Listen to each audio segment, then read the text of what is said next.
to the city, baby. When you see us, so you know you really viewing greatness in the making. Double up on facts we stating. Podcasting, cruise control, city, state, the nation. So what you saying, what we saying, prime information. Facts, keys to the city, we unlocking the statements. Streaming every Friday. And ladies and gentlemen, Clovercrest Media presents Keys to the City. We are streaming on all social media platforms at Keys to the City. So subscribe, comment, share, and like. And also, we have the Joseph Aguirre. And you can follow him at Joseph Aguirre, or podcaster Joe, I should say, on Twitter, as well as Clovercrest Media. You can check us out. President and Ted singing. Ted singing his garbage. Ted, are you actually getting the words right when you're singing the song? I was singing. You remember? Those two. No. Even you said it. You don't even know what you're saying. Remember, Vanilla Ice and Teenage Mutant Ninja? Teenage Mutant TJ. Like, go Ninja, go Ninja, go Ninja. No, actually, I was trying to share. People probably wonder every time we start to show off, my head's always down, like I'm in depressed or something. But no, actually, I'm trying to share it to a bunch of the groups. I know what you're doing. It's actually kind of funny because I looked down just now at the screen live thing, and we're a little bit delayed on Facebook, but Joe's laughing at me. Well, no one circles the leadership table like the Joseph Aguirre. Not the Buffalo Bills, the Joseph Aguirre. But we just talked about it the other day. The NFL schedule, week one, we talked about, me and Ted got into it briefly, looked like the games. There's a great slate of games week one. Well, we got the official games for all 32 teams. And we all know that the game that we've been desperately waiting for, that will appear and happen this year, is the return of Tom Brady going back to Gillette Stadium. Now, there's always amazing games every year. There's games like Lamar against Mahomes again. We're going to have the Chiefs and Bills. You're going to have the Bucks and Bills. You're going to have all these types of great games. You're going to have the number 1 versus number 2 pick later in the year. You get the return of Cam going against the Panthers, Sam Darnold against the Jets. There's a lot of great games. Mahomes versus Aaron Rodgers, which is now done. And hell, even week one starts off with the Browns against the Chiefs, which we talked about as maybe one of the better games of the entire season, starting off right off the bat. But to me, this is playing. It's very simple. It's self-explanatory. This is, to me, the most interesting game. We've been waiting for this for over a year now. We're going to get the reunion back, or not reunion. We're going to see the return of the Tom Brady going back to the home that he created with Bill Belichick in Gillette Stadium. I can't wait. The tickets say that people can't wait. Good luck with trying to buy a ticket because those are going like hotcakes. And if you got money, well, then that's the game for you. Other than going to a Vegas Raider game, this is the game that will be the highest paid game. So I'm going to ask you guys. You already heard from me, and then we'll get back into it. We'll talk more about the games as well. We'll talk about Big Blue's schedule. How do we feel about it? And then we'll talk about, we've been saying the 2 best pitchers are in New York, but as Gerrit Cole emerged as the best pitcher with his recent dominance, especially Wednesday night against the Rays, and a hell of a performance. We'll talk about that. But to me, this is the most interesting game of the season. Ted, I'll start with you. Do you have another game? If so, I want to know it. But if this is it, give me your take on what you think about this. I mean, other than every game the Giants play during the season, yeah, this is the most interesting game for me. How could it not be? I mean, you literally have a legend versus a legend. Coach versus quarterback. I mean, you couldn't probably ask for a better matchup. Realistically, it's going to be on Sunday Night Football. It'll probably, without question, doubt, be the most viewed game. Other than the Super Bowl, probably. Oh, no, I would say, I'm telling you, it's going to rank up there like close to Super Bowl, maybe, I think. Or at least conference championship games. That's the type of popularity I think this game is going to have. How could it not be? I mean, the Bucks, which is funny because you think about this. The Bucks, you look at them as like a second-class citizen. You're like, who the hell is the Tampa Bay Bucks, right?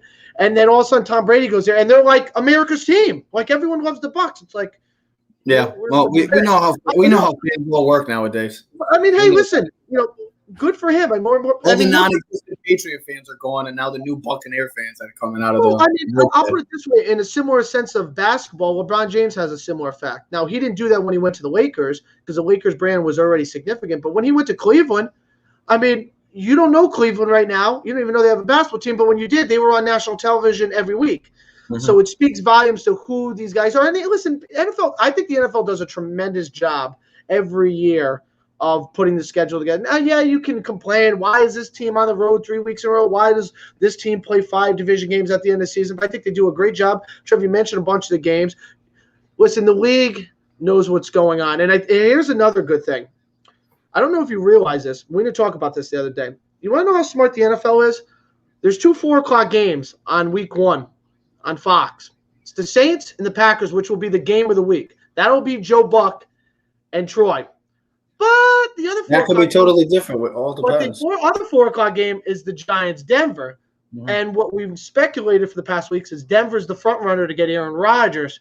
So that could easily be Troy and Joe Buck could be doing week 1 game of the week at Giants Stadium in Denver. So the NFL kind of backed themselves up. They know exactly what they did. I think they did a great job. And I mean, you look at it, Trevor, we talked about before. You get Carolina Jets week 1. I mean, you're going to have Mahomes playing Rodgers this year if he's in Green Bay.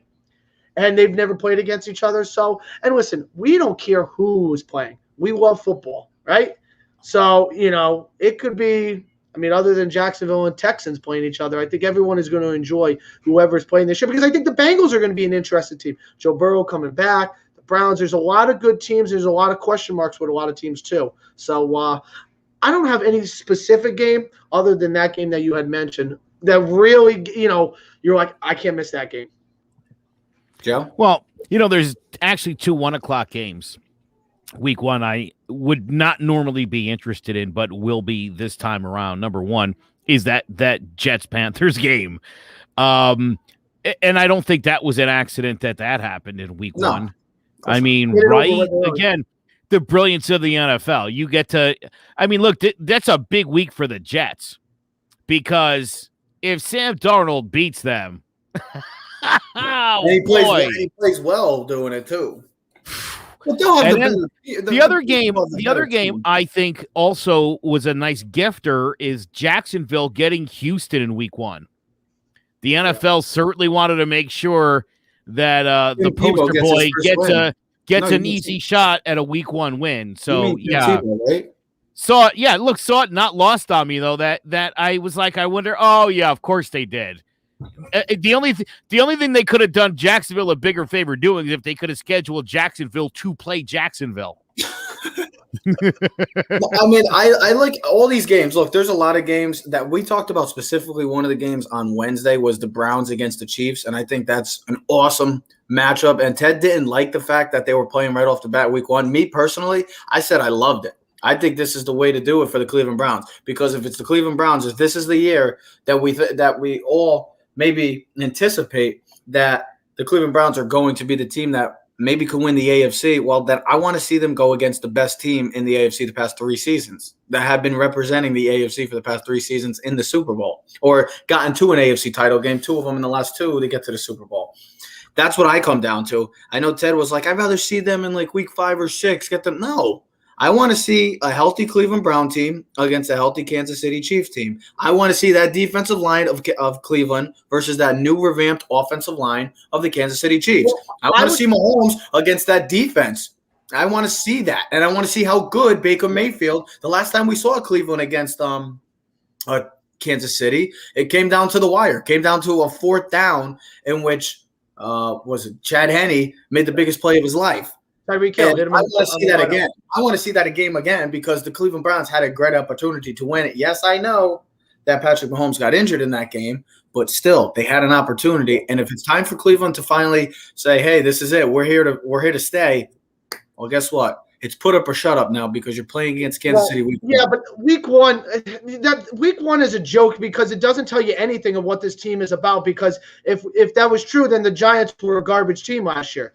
You didn't want to play the Giants at the end of the season. They were a much better team. Now, a lot of has to do with the pandemic. I agree with you, and I know what you're saying. But here's what I'm saying. Chiefs and Mahomes, since he's been in his 12-0 in the month of September, he's got 32 touchdowns and no picks. Andy Reid doesn't lose off a bye. He's got a long bye right now to prepare for the Cleveland Browns. The Browns are going to have 9 new starters week 1. You're not going to get familiarized in your defense to be ready. The reason why I say this here is the Chiefs are going to win the game. The Chiefs are going to beat the Browns, and they're going to beat them easily. Because look at the last 2 years the Browns and Baker Mayfield played. I told you the other day. You told me it was 41-13 against the Ravens, and the year before it was 31-6. They lost in their week 1 games, and they lost 17 straight week 1 games, Cleveland Browns, going back to whatever 17 weeks minus 2004. With that being said, if they play week 8 or week 9 on a Monday Night Football game, Sunday Night Football, that Cleveland Browns, and I'm only speaking as a Cleveland Brown fan. And I'm not a Cleveland Brown fan. You'd rather play week 8 or 9 when your team has built some camaraderie and unity, and your defense is much more familiarized with the new scheme. When you have 9 new starters, it's really hard to be on the same page week 1. That's all I was saying. I agree with you. It's going to be a great game. Great test right off the bat. I think the Giants learned a lot about themselves last year against Pittsburgh, because I think if Giants were playing Pittsburgh later in the season, Giants beat Pittsburgh. But the Pittsburgh Steelers took advantage of the Giants' new team, new coaching staff, new roster, new pandemic. You know what I'm saying? That's all I'm saying. The advantage of playing week 1 versus week 8, you got a new coach. What team also gets off on a good start too? We also know teams that start out 2, 3, 4, and 0 have a higher percentage of making the playoffs than teams start 0-2, 0-3. But I will say this: I like the Giants' first 4 or 5 games. Very likely that they can start out 4-1. Joe, how do you feel? I got a couple games I want to just sort of highlight. First of all, on Thanksgiving Day, obviously the Lions are playing. They'll be hosting the Bears, so we will see Justin Fields on Turkey Day. Would be my guess. Fields week 1. Never know. No, I don't Listen, think by Thanksgiving, safe bet. And I think the NFL kind of had that in mind. Giants at the Link day after Christmas, love it. And the last week of the season, January 2nd, I like this one. Jags Pats. Mac Jones should be in place by then for the Patriots if he's not already. Him and Lawrence going at it in the final week of the season. I think that'll be really cool. Interesting. Week 18, boy. If the NFC is what we think it's going to be, Giants, Washington, Dallas, Philly. Just like last year, we'll do it all over again. Hopefully, them Eagles don't tank on us and get us for a third time in a calendar year. So I'm glad you brought up the Giants, because let's talk about the Giants' Big Blue schedule. And this is a new look Big Blue team. Last year, Ted, you kind of just said that, well, the Giants were a bad team last year. Yeah, well, everybody knew that coming into the season when we were comparing the Cleveland Browns. Everybody thinks Cleveland's a Super Bowl type team this year. I think we can all agree on that they should be one of the favorites coming into the season for what the moves they made in the draft and in the offseason. But look at Big Blue now. Let's talk about the New York Giants, a new look New York Giants team offensively, adding Kenny Galladay, adding Kadarius Toney. They're getting Saquon back. They stay put with the offensive line. Now, we don't know if they're going to make any more moves in the free agency class. There's still a player like Trey Turner available if they want to. Have you seen? I got to interrupt. Because I know you're probably not going to get to it. You see, the Giants are bringing in Kelvin Benjamin, wide receiver, and Corey Clement. Yeah, I knew that. All right. Well, you probably were going to. I see everything that you say. Oh, what's that? You don't like that? Bring extra information. Just because you know it doesn't mean everyone else knows it. So, did you know that? I did know about Kelvin Benjamin. I did not know. I didn't. I didn't know that. He was on the Eagles roster a couple of years ago in the Super Bowl. And Trevor, where did he play from? Corey Clement. Oh, Wisconsin. Good job. Come on, man, stop that.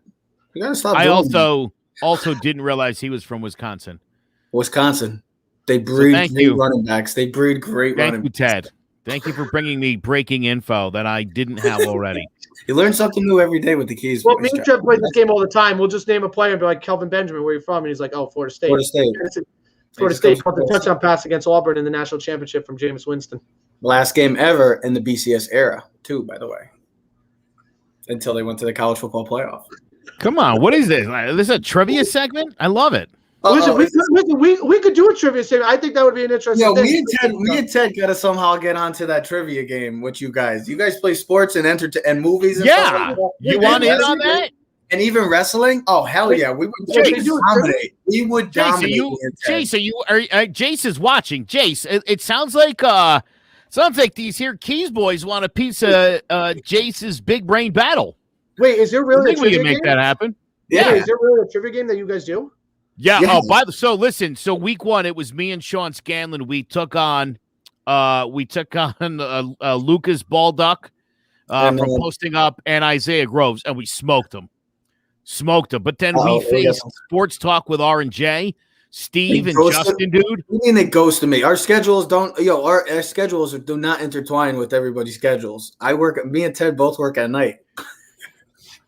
Trevor thinks everyone else goes to bed at 7 o'clock. I guess we can do stuff at night. What are you talking about? Rob and I do our show Mondays till like midnight. We're on the air. You want to do it? You want to do it at 2 o'clock in the morning? Be my guest. We could do that. I don't know who's going to be watching. I'm pretty sure nobody's going to be doing a show at 2 o'clock in the morning. But yeah, we're the type of guys that love that trivia stuff. So the Giants. Let me get back to the Giants. But we will try to get to that trivia thing.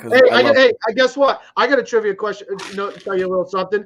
Last time the Giants played Denver opening season, 2001, 4 days before September 11th.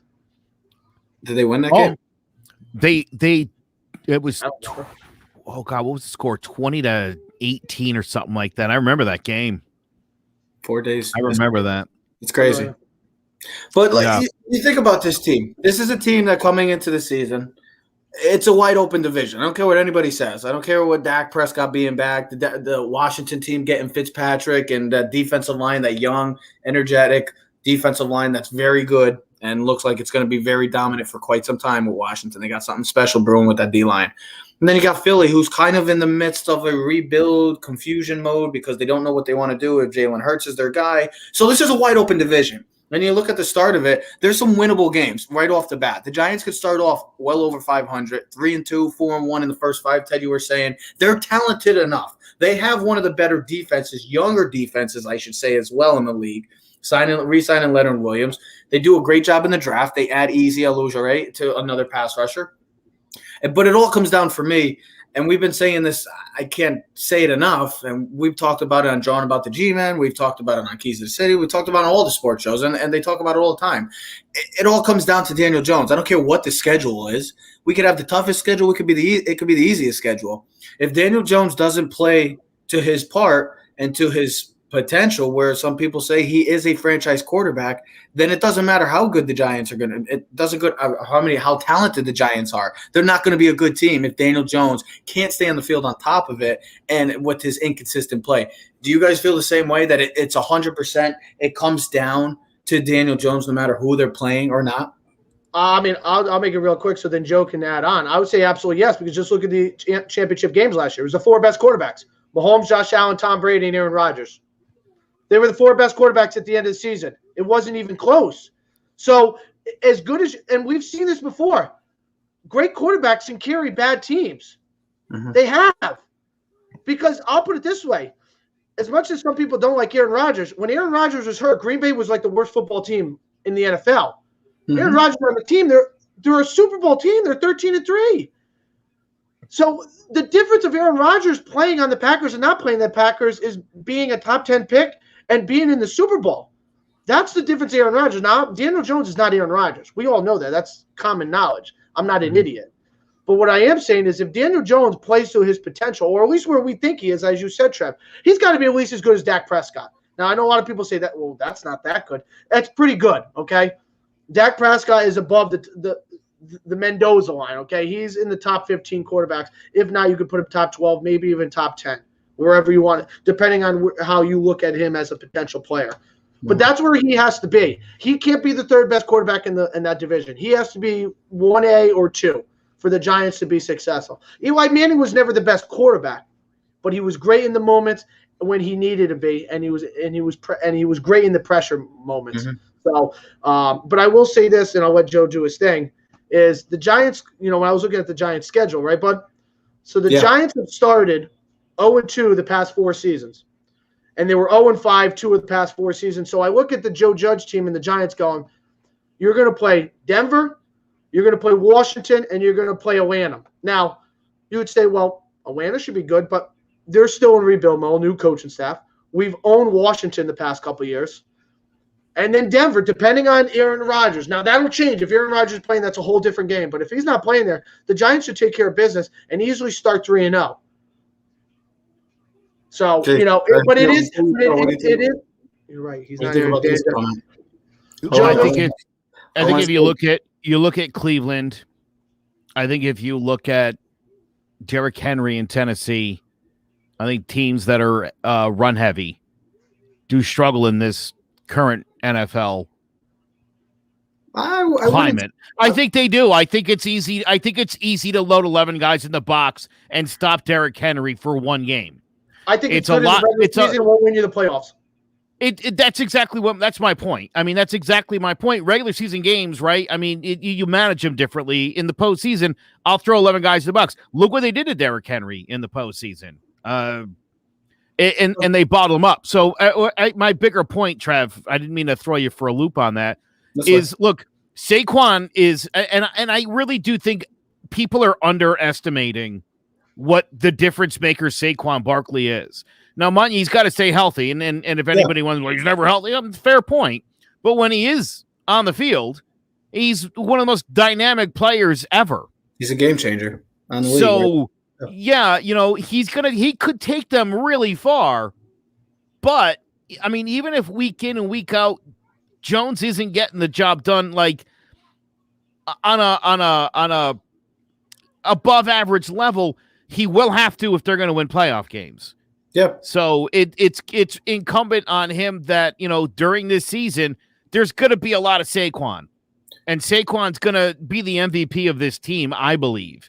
But Daniel Jones is going to have to elevate his game definitely a level or two if the Giants are going to make the postseason and do any damage. Let me ask you a question. Does it help or hurt teams in this sense of these teams, or I'm talking not the other higher up teams? Like there's a tier list like we always have with every sport category, it seems like. You got the great teams in the league. You got the Kansas City Chiefs, Buccaneers, Bills, teams like that. Well, you got the Giants. You got the NFC East as a whole is in that middle of the pack tier. What I'm trying to get at is it going to be tougher or is it easier for these teams now that you have this 18-game schedule? It's not going to be 16 games where you have a longer season. Do you think it hurts or helps teams like the Giants or even the Cowboys or the NFC East? I'll just specifically go on the NFC East.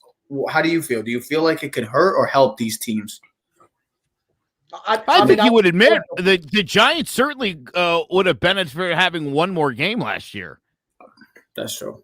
So I would say my immediate thought is this could help the Giants because, again, I think the Giants are going to be right there in the middle. Again, I think one more game where maybe you win and you're in, as opposed to you win and wait. Maybe that does help them. See, so predictions I've seen so far is the Giants going 7-10, which is not good enough for the playoffs. Listen, I'll put it this way: it is going to be weird to see a team 9-8 or 10-7 and not make. You know why they did that rule, right? So Dallas doesn't have to go 500 anymore. That's great. That is great. I'll put it this way: I don't like it. In football, one game extra, I don't like it. More is not better because what happens is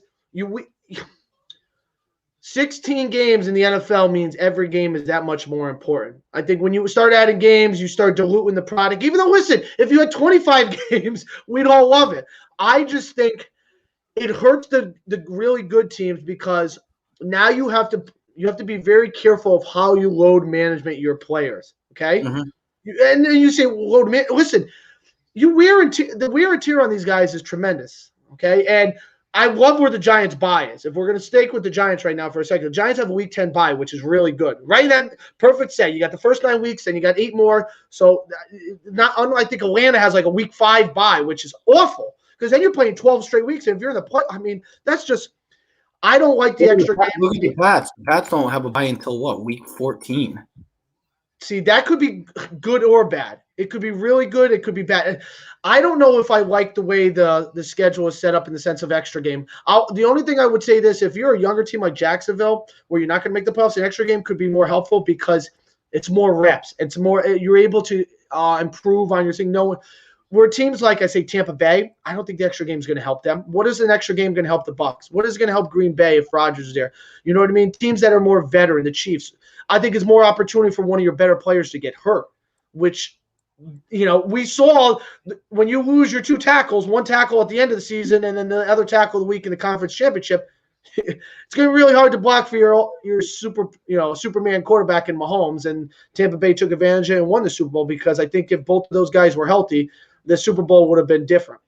I would say it helps in the sense of what Joe said because you have teams like the Giants last year and the whole NFC East, which was wide open until Week 17, literally. And with the fourth quarter coming into play, the NFC East was still up for grabs with 1 quarter left of the season.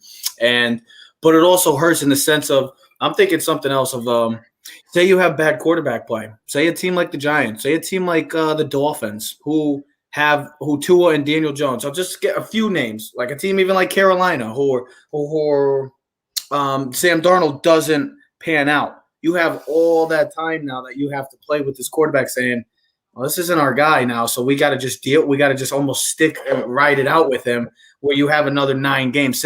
So we've all been saying Daniel Jones is going to have an 8-game window. We're going to see what he's made of with 8 games. By Thanksgiving, you'll know if he's the quarterback. Yeah, exactly. And if he's not, then you got a whole nother 9 games still to play. It's kind of like, damn, we're kind of in a position because if you're a team like the Giants, who are you starting? Who you're going to start? I know Joe would love this. Are you going to start Mike Glennon? With that late season playoff push with Mike Glennon under center, you never know. Crazier things have happened. You'll let Daniel Jones ride out. You'll let Daniel Jones ride out his course of action, and then you'll move on. But here's another thing, and I'll go back to what Joe said before. Teams like the Tennessee Titans, how do you handle Derrick Henry having an extra week? Manage his carries. You know what I mean? How do you manage like a guy like Gronk for the Buccaneers? How do you manage Brady? Does Brady play in every single game? He wants to, but he just had knee surgery. He's still 45 years old. I know he looks great, and he still looks younger than all 3 of us, but it's still 45 years old. He still has to wake up with a 45-year-old body. You know what I mean? Aches and pains, and he's still getting hit on the football field. It's still a grind. So managing your players, because as we've talked about numerous times, the biggest factor, I think, in your success as an NFL team is health. And I know that's probably obvious or stupid or maybe not so. But to me, the healthiest teams is usually the best teams, okay?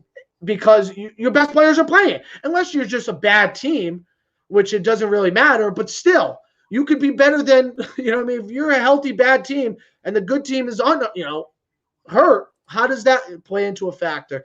And how do the coaches handle all that, So, but I think it's a big season for a lot of teams, as you said, Trev. Tua and Daniel Jones, I think by Thanksgiving, you'll either know they're the quarterback for next year or they're not. Because it's inevitable. My whole point is that then you're in the situation of now you got to deal with them for the next 9 weeks, and even though that guess what they're not your guys, then you got to just deal with it. You're almost like, okay, we're just going to put them out there. Like that's just a tough predicament for teams like that. I know it's team problems, but still, those are all problems that you're going to have to face now with this new look schedule. So we'll see what happens, but you don't know how it's going to all play out for teams that are in still kind of a tough and a bind where the situation is: do we like Tua? Do we like Daniel Jones? There's people that like him. There's people that don't. Like there's people that believe in him, but there's other people that are like, we got to see. This is it. So that's where a tough situation comes in when you have an extra game now, because now you just got to wait a whole nother week to deal with that quarterback. That's. Figure by Thanksgiving, Tim Tebow should be available. Hey, quick question. It's something we don't ever talk about, but you might see a lot of records go down too. Oh, records? Records. Oh, You might have a 2,000-yard rusher by week 16 or 7. I said that already. Because we've done this in baseball the last few years. The Randy Arozarena, you think he's the greatest postseason player. He played in 10 more games than anybody else ever. Of course he broke all the records. And that's exactly what's going to happen. If Mahomes doesn't throw 60 this year, he'll do it next year. And yes, 2,000-yard rushers will become a thing now. You're going to start seeing 2,000. What has there been? 12 ever? No, no. 12. Like 8 or 9. I think there's 8, but it doesn't matter. I think I might be right. I think we've gotten there. More guys have done it of late. I'm just saying that's going to become a regular thing. I think that'll become a regular thing. I think receivers catching for 2,000 yards will happen. There's 6. O.J. Davis, Dickerson.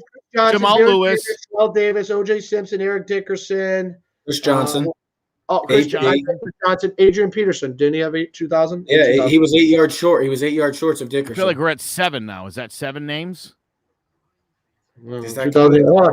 We have Sorry, 8 teams. It's O.J. Simpson was the first one in 73. 84 was Dickerson. 97, Barry Sanders. 98, Terrell Davis. 2003, Jamal Willis. 2009, Chris Johnson. 2012, Adrian Peterson. And the last year, Derrick Henry, 2020. Had 2,000 yards. So very likely to add a lot more. Here's the other thing. We know the game is passing, as Joe said. You might have a guy throw for 6,000 yards. You might have multiple 5,000 yards. You might have 60-something touchdowns. You might have a receiver with 175 receptions. Devontae Adams had 18 receiving touchdowns last year. I believe he missed 3 games. Or at least I know he missed at least 1 or 2. He missed 2 games. So, I mean, add another game. That's 3 games. I mean, 25 touchdowns. He beats Randy Moss's record for touchdowns in a season. 144 catches is very likely the way his game is played. You might have 200-yard reception guys on a team, depending on – I mean, the numbers are going to be astronomical because that's what the NFL wants. So it should be very interesting, to say the least. Oh, yeah, 100%. And my question is, do those marks get asterisks, or do we just say, hey, listen, it's no different than 162 and 154 baseball games. We just roll with it. They'll never do an asterisk.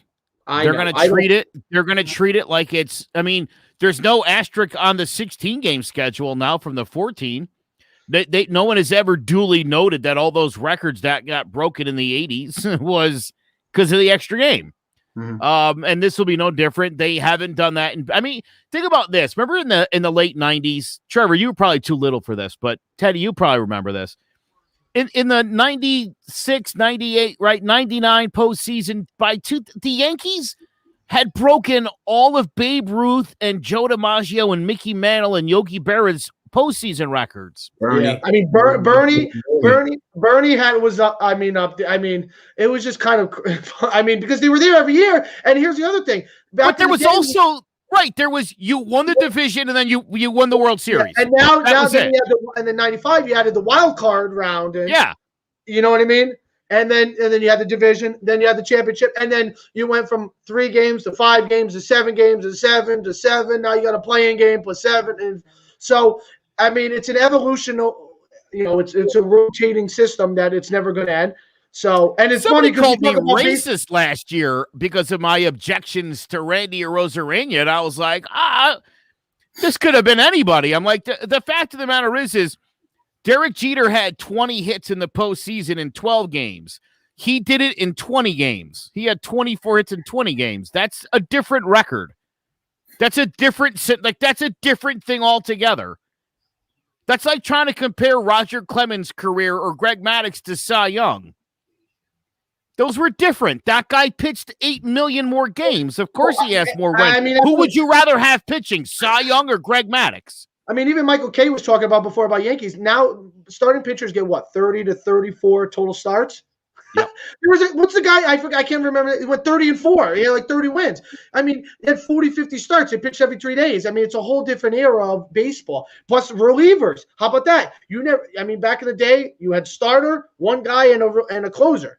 Now, I mean, so the game is tremendously changed in that sense. So, well, since we're on the topic, let's shift over to the diamond right now, and let's talk about the most consistent and the most important and the best player on the New York Yankees, and that is Gerrit Cole. He's been everything worth every of that $324 million contract, I believe it was. I mean, I might be a million off, but still, it's well over 300 and something million. It's ridiculous. But guess what? He's been the lone bright spot. It seems like throughout this early on season.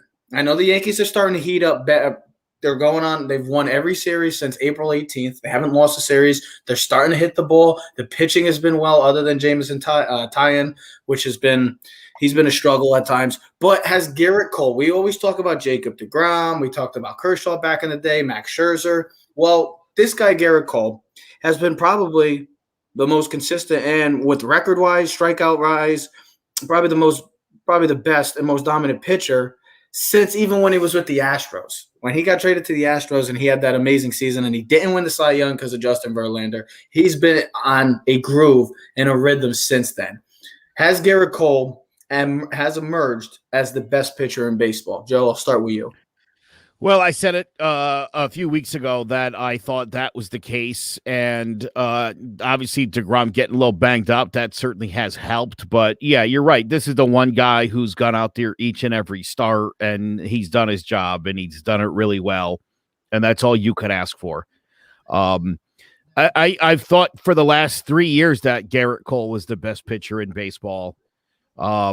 He does all the same things Jacob deGrom does, but he gets W's next to his name when the game's over. It's insane. It's like you can strike out 14 guys and get a win in the same game. I honestly thought it was impossible. And for the record, the guy that's got more 10 or more strikeout games over the last 2 years, actually the last 3 years since 2019, is not Jacob deGrom. He actually trails even Max Scherzer on the list. Gerrit Cole is far and away the guy that's done that the most times. So he is the most dominant pitcher in baseball on the most dominant team, the most dominant franchise in the history of the sport. It's a beautiful thing. Everybody should be happy that the best pitcher in baseball is a Yankee. Let me give you a stat before I let Ted go. So we were just talking about Nolan Ryan and stuff like that. Well, he's the greatest strikeout pitcher of all time, correct? Well, he had 8 games in his career where he struck out at least 10 batters and issued no walks. Gerrit Cole this year alone has 5 of those. So just to put into perspective, the dominance that we are seeing right now, a number one ace, a team that has desperately wanted and needed an ace, they got their ace. It just puts into perspective the dominance and the consistency that Gerrit Cole has shown for the past 3 years now. It's not even when he was with the Yankees. Last year, he was great with the Yankees. This year, he's been lights out. But even when he was with the Astros, he has emerged, and his consistency has elevated his game to where he once was as a Pirate, where people thought he was one of the top prospects, and he was. He was a solid pitcher. But when he went to Houston, his game changed drastically. His movement, his slider, his fastball, everything he's done has been everything Yankee fans were hoping when the night, I should say, they officially signed him. Ted, would you say, I know how we feel sometimes, we always go back and forth with Joe. We've had serious conversations about this, serious arguments on these shows for the past couple of years about Jacob deGrom, but has Gerrit Cole, in your mind, emerged as the best pitcher, not only in New York, but the best pitcher in baseball? I mean, you're splitting hairs between either guy, to be honest with you. I think if I had to pitch game 1 or game 7 in the World Series, I'm taking Cole. But I'd still probably take deGrom during the regular season and maybe start game 1. I just think he's so filthy when he's on. You know, I was thinking about it last night. I wanted to take a video of it, Joe. I didn't get a chance. They were talking about on the Yankee broadcast about Cole, right? You know, how dominant he was on Wednesday night. And they were saying how poorly the Yankees hit when he's pitching. But it's always been a thing. If you really, truly watch baseball, when aces pitch, teams struggle to score against the other ace. Most of the time, it's ace versus ace when the matchups come up. So the Yankees struggle to score runs for Cole. They score less runs for Cole than any other pitcher on the team.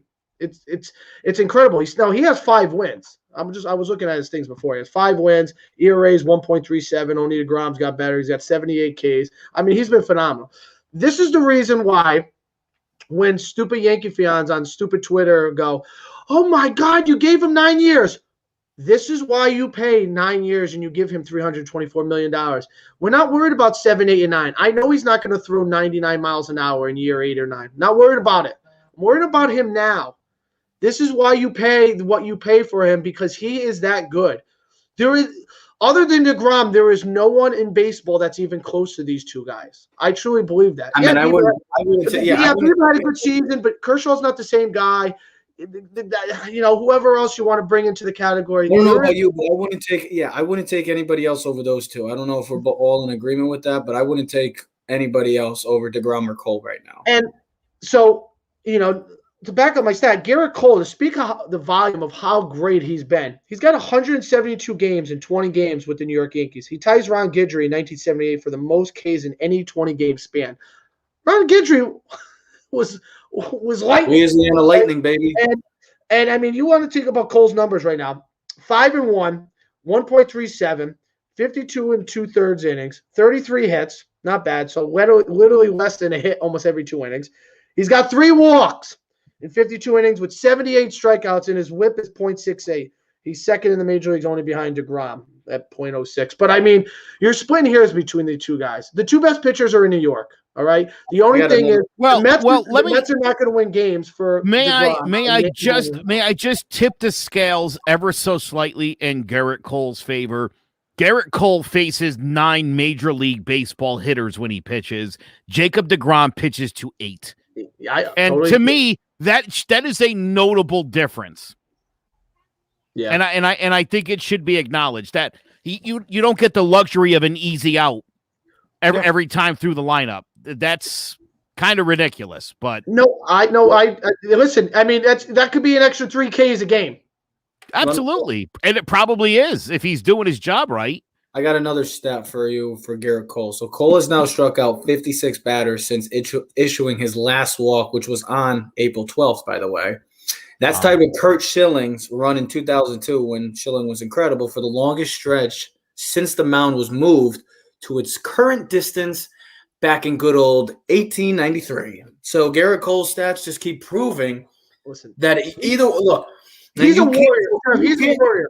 Aaron Boone has to realize, though, when playoff time comes, if you have a choice to go to the bullpen or keep it in for another batter, you get the bullpen warmed up, get the car revved up like it's cold outside, but you let the Ferrari keep going. Okay? I mean, we saw what he did. I'd rather have a guy get a hit or something off of him than bring in a guy who, listen, I know Green is great and I know Wise is great, and this guy, they're not Gerrit Cole. I'd rather lose with Gerrit Cole because I watched him the other night, and I know, Joe, you can't see the game, and Trev, you probably didn't watch the game. The last 3 innings, Tampa couldn't touch him. It wasn't even close. He was looking right through them and he started the game off throwing 95, 96. His last pitch was 99 miles an hour, and it wasn't even close. He was wiped out, fireball, pit bull.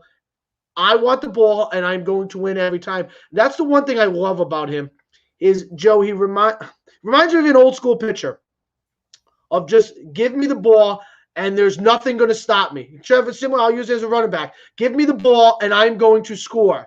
You know what I mean? There's not a person on the field that's going to tackle me. I will get that 1 yard. I will get that out. So I love everything about Gerrit Cole, and I'm so happy that the Yankees gave him an extra year and $324 million. Because Mike Trout probably would have had him, and then Mike Trout maybe be recognizable. But no, what I was going to say is about Gerrit Cole is even since last year when he had that Game 5 against Tampa Bay and he was lights out for majority of the game and they took him out early.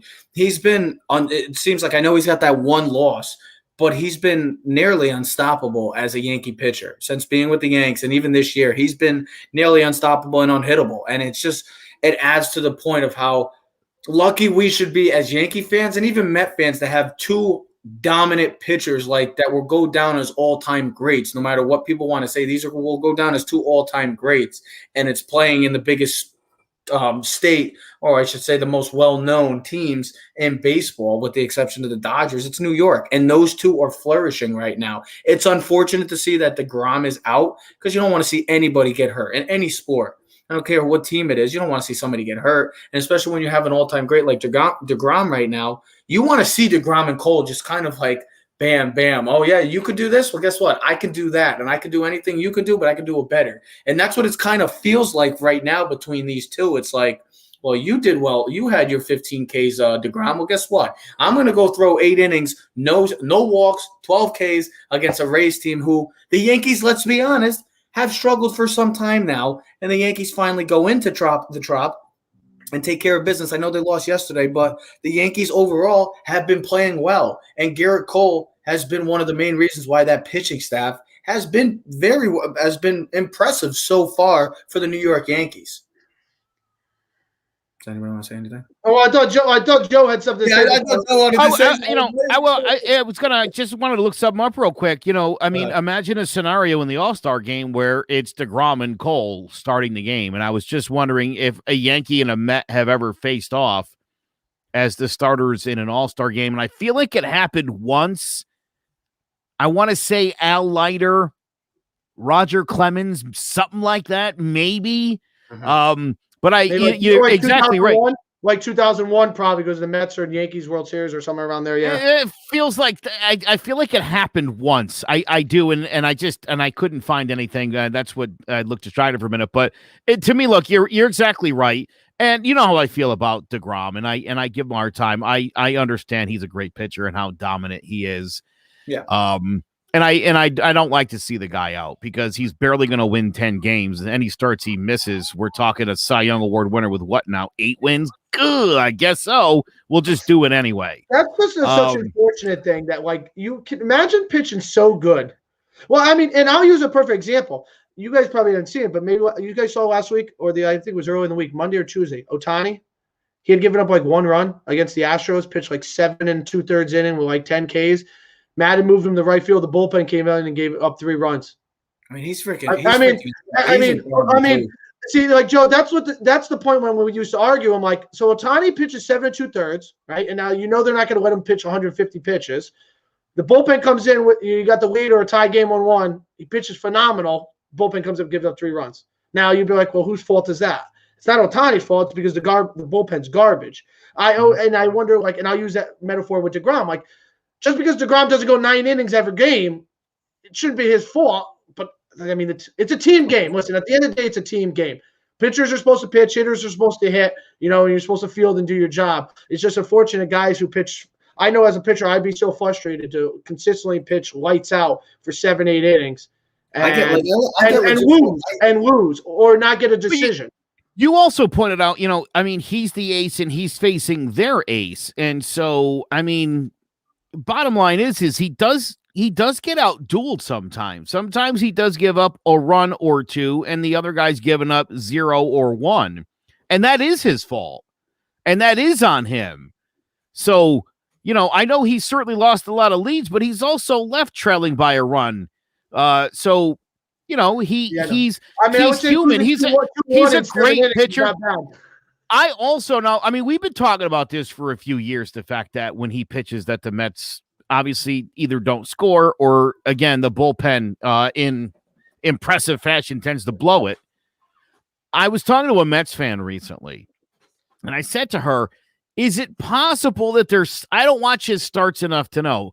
You do. Maybe you could tell me. Is playing behind, is he just putting everybody to sleep? Does he just drain is striking everybody out? Does that just take everybody out of the game? They get into the dugout and there's no. I don't know. I'm just saying. I would say this has been going on for years now, where they don't score for him. What's the difference between a perfect game and a no hitter? I mean, and your scenario where there's no one running, you're just striking out guys, and guys are just okay. That's it. I mean, what would be the difference? What's the difference when Kerry Wood threw 20 Ks? Are you not like still into the game? You know what I mean? I'm just trying to think of other scenarios where it's like, how could you be? You got to be ready, even though 9 out of 10 times the guy's not going to get a hit. Absolutely, but it seems to me that team runs off the field and back into the dugout after another inning of probably barely moving, and they seem flat when he's pitching. They just don't. The bats never seem to come to life when he's pitching. They never do anything late in his starts where you're like, yeah, man. I just would love to know how many games have been blown. I would just love to know how many games he's left with the lead in the past 3 years and has not got either a no decision or lost the game. And probably more likely not no decision because he's probably leading with the lead, so you wouldn't lose the game. It'd be the bullpen who blew it. But I'd like to know how many games he's left with the lead and hasn't finished with a win in the last 3 years. I'm just saying 4 years in, I mean, maybe it's time to explore what the deal is. Like, what is happening when he's on the mound that this team just they don't seem to be in the game. Again, you got this great pitching performance and you bring in your best reliever and he blows it. And it's like, what's the vibe in that dugout?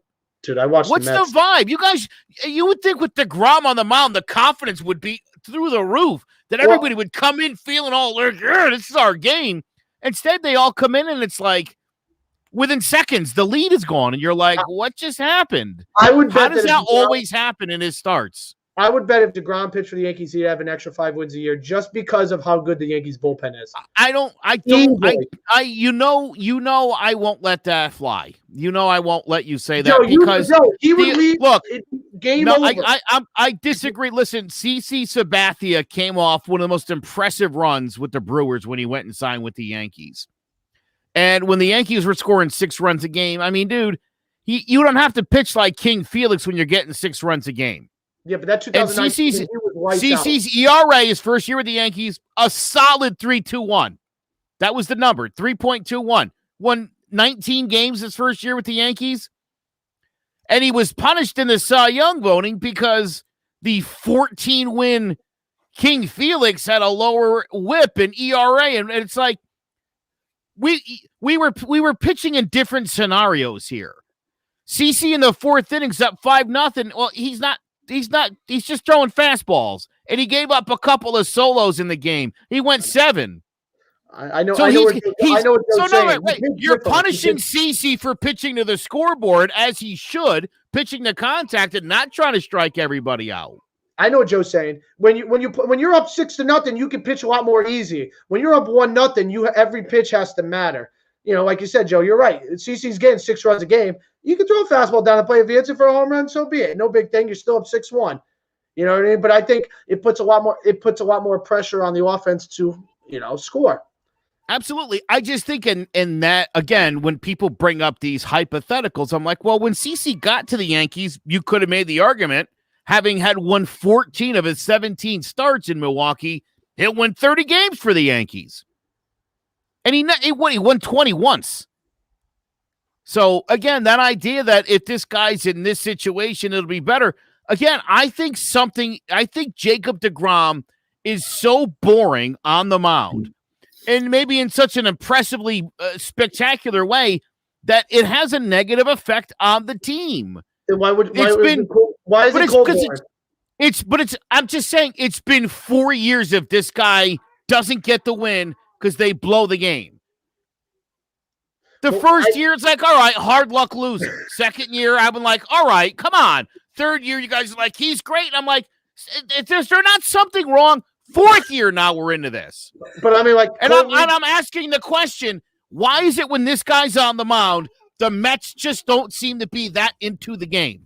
Because Zach Britton's not coming in the 8th and Chapman's not coming in the 9th. They got some guy from Seattle who they paid big money for in a trade and can't throw a strike. Edwin Diaz had 51 saves the year before they picked him up. One of the best closers in the game. Joe, so again, my question is, what is it about Jacob deGrom that when everybody gets into the game, they all suck? It's like he's got some special thing where he just takes everyone's talent, goes into him, and as soon as he leaves, they're screwed. I don't know what it is. It blows my mind, but this is now 4 years. We're at the year what a great pitcher he is, and they don't ever get wins. Joe, let me say this. Hold on, because I haven't spoken in a while, so I'm going to say one quick thing about Jacob deGrom. So his 2 losses that he's had recently. Nobody knows that. You want to know how many total runs the New York Mets had for him? I would say probably 0. Yes, 0. I believe it. 0 freaking runs with him. Like I'm not arguing because like Gerrit Cole, we saw his 1 loss. I think they lose like 2-1 or something. His 1 loss that he had this year. There was no run support from the Yankees. When you have a team like the Yankees and Mets, and I want to just close it out with this. There's no reason for not having no runs. There's just no reason for it. The whole league's not hitting.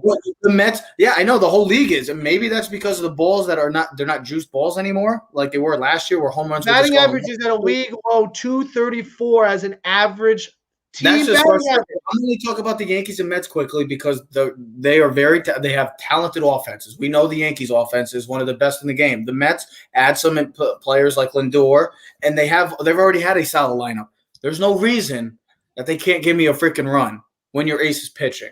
In 2 of his 2 losses, or I think he has like 2 losses this year, but in his 2 previous losses, his run support is that as a combined 0 runs. That's a problem for me. Anytime we see that was like with Kershaw back in the day. You saw it with Scherzer at times. Now you're seeing it with deGrom, and you've seen it at times with Cole too. It's just frustrating to see when you have dominant pitchers taking control of games, but your offenses just don't want to show up and can't even give you a one-run support. It's just blasphemy. It just blows my mind. That's all I'm going to say. You know what blows my mind too, and I'm not getting into it, is the Yankees. They're all vaccinated, but yet they still all having COVID issues. I don't understand it. I just don't get it. I just don't get it. Glaber's the 8th guy on the Yankees. I just don't get it. I don't get this. I was literally reading a report as you guys were talking. Year and a half, it's been freaking. Never mind. I'm not getting into it because it's just Gleyber Torres, 8th Yankees. It's just a bunch of hoochie mama. Here's as the great Cosmo Kramer once said, hoochie mama. Well, here's the thing, and this is real, and this is the realistic thing. Just because you're vaccinated doesn't mean you can't get it. See, here's the thing: baseball, Major League Baseball, and the teams get tested daily, every single day. So yeah. I'll use me as an example. I'm vaccinated, right? If I got tested, if I got tested daily, there'd be an opportunity. Maybe I would have COVID, but you would never know because you don't get tested. You know what I mean? I don't get tested daily. Now, if I start feeling symptoms, I start losing taste, or I can blame it on allergies because people have really bad allergies. It's really dry up here right now. Joe, if you're an allergy guy, there's issues. You're like, I'm sneezing, I can't cough. It's allergy, but you could have COVID. You don't really know. When you get tested every day, there's a likelihood of getting it. Now, it is strange that the Yankees are going through this, considering majority of the team, I believe, not the whole team, but more than 85% of the team is vaccinated. Now, they did get the Johnson & Johnson shot, so I don't know what that means. That's the one I got. That's the one shot. I got the Pfizer one, so both of them. I'm good. I mean, crap, I was cutting the lawn yesterday, shooting baskets. I was good, so I haven't had any side effects. But, listen, at the end of the day, vaccinations is not a permanent solution, but it's a helper. That if you do get it, you beat it. It's just unfortunate because Gleyber did get it in December too. So this is the second time within 6 months that he's received COVID. Let's just hope this doesn't become a thing for the Yankees because the Major League Baseball is investigating them to make sure it's not going to be a widespread thing considering they're traveling. Because, God forbid, you go to a locker room, another team, it would throw the whole Yankees off too. And we know that, we dealt with that last year. You don't want that, especially this year. It would throw everything off. And I think they would probably have to make up the games or play doubleheaders. So, we don't need that right now. We're actually playing really good baseball. I know we didn't talk about it, but the Yankees have won like the last 5 series in a row. So they're playing better baseball. And it's funny how a month ago when we were like, this team is awful, the first 7 games, not awful, but they are playing better. They are winning games. It's not like they won. Well, listen, there's an expectation as a Yankee fan that we are supposed to win every game. And that's how I feel. I did say this team was too good and that everybody wasn't going to hit 160 all year. Now, apparently Clinton Frazier took that as a challenge, as did Aaron Hicks. But, again, one guy. What'd you say? Did I? Well, you know what? Maybe let's just have the conversation. Let's talk about the Yankees catching problem because it's a big one. And it extends beyond Gary Sanchez. Absolutely. For everybody who was dying for Kyle Higashioka to take over, are we impressed? We're not. He does a nice job catching. We know he's a better defensive catcher, and that's why he's playing more games. But now he's batting .234. And he's got less at-bats and games played than Gary. So once they get caught up, if you're looking at the trajectory, it's not good. Gary's actually got a much higher on-base percentage because Gary, as bad as he's been, has 15 walks. Gary's shown a really good eye this year as far as at-bats are concerned. But to me, the problem isn't the hitting because neither guy's really doing it. Both guys have some pop. The better catcher is Kyle Higashioka. Because the defense. I've heard people 100%. But I tell you, Sanchez made a great play the other night in Tampa when that ball ricocheted off the back of the wall. I mean, it was a cannon. Bang! Doesn't it seem like with less playing time, Gary's actually playing a little bit better? Again, I know the batting average is terrible. His on-base percentage, I think, is like a 381. I mean, he's getting on base, again, by virtue of the walks. And to me, that's showing a better eye and more patience at the plate. He got rid of the stupid steppy step that he does. Trying to keep the swing a little more compact, a little less movement. And this is what I said when they said Higashioka was going to take over. Gary's got to start delivering. 2 for 3 with a walk in his last start. That's what I'm talking about. If he's going to play twice a week, you better get a couple of hits and a walk. You better not make any bonehead plays. He could work his way back into a starting position because, as I've been saying for 2 years, Kyle Higashioka is not a starting catcher in Major League Baseball. And yes, the Yankees should have gone after JT Realmuto or James McCann. No, he's hurt. I mean, in theory, it would have been the smarter move. I mean, we were all hopeful Gary was going to figure it out. He's not going to. It's pretty obvious at this point. And the catching is so problematic that it does make Higashioka the preferred starter. And I don't know if I don't know what hope there is for Gary, but as far as getting rid of Gary Sanchez, for what? For Robinson Chirinos? I know that's the hot thing Yankee fans are on, and it's like, guys, stop it. Yeah, we don't need now we just want to load up on catchers that can't hit at all? That's our plan? Give me a break. At the end of the day, you really won't need to. As long as Gary can maintain his defensive catching ability, he's going to get 2 starts a game, and Higgy's going to get 3. So he'll get 3 out of 5. All right. At the end of the day, that's fine. You're going to get Severino back later in June. He's already throwing off 90 feet away on flat ground. So that's a positive thing. You keep them both. All right. And you just work the matchups. And if you can always bring Gary off the bench if you need to. You know what I mean? Or you start Gary and you can always bring Higgy off the bench later on if you want to get defensive. You know, if you're worried about run. Again, the idea that Gary's drawing walks and showing patience at the plate, even though his playing time is limited, tells me that this could be a guy, Teddy, like you said, you could bring off the bench. Because he's not going to go out there and take the first pitch and then swing it 2 sliders 8 feet off the plate. He seems a little more focused now when he's out there hitting, and the defense hasn't been good at all. But we've been again, he could become a valuable bat. Again, even if he just pinch hits, draws a walk, and then somebody pinch runs. If he's nothing more than just a guy people want to pitch around late as not to challenge him, could only be helpful. But he's got to produce in the few games that he's going to be catching, and so far, even that's worked out.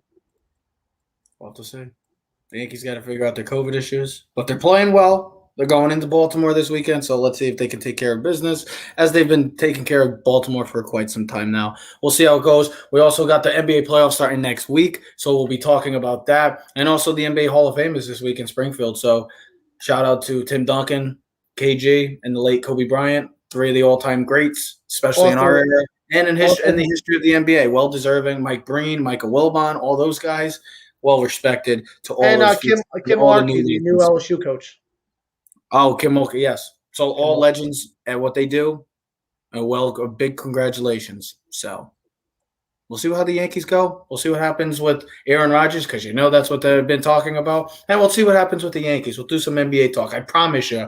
We haven't talked NBA, but we will get to NBA. Well, the end of the season this weekend, so. Yeah, well, we got to talk about it. We have to. Because we are, if you look at our logo, we have basketball right here. We got to get basketball. So we're doing 2 or 3. So we got to get to full. We got to get to 99%. Wake up! Oh, you got to go do a lot of things. I was wondering when you were going to end it. You got to go do a lot of things. No. Ted's always looking forward when he's ending, right, Ted? I'm just kidding. Everybody, we are Keys to the City. We're streaming on all social media platforms. So subscribe, comment, share, and like. Clovercrest Media presents Keys to the City. We are out. Yeah. Keys to the city, baby. When you see us, so you know you really viewing greatness in the making. Double up on facts we stating. Podcasting, cruise control, city, state, the nation. So what you saying, what we saying, prime information. Facts, keys to the city, we unlocking the statements. Streaming every Friday.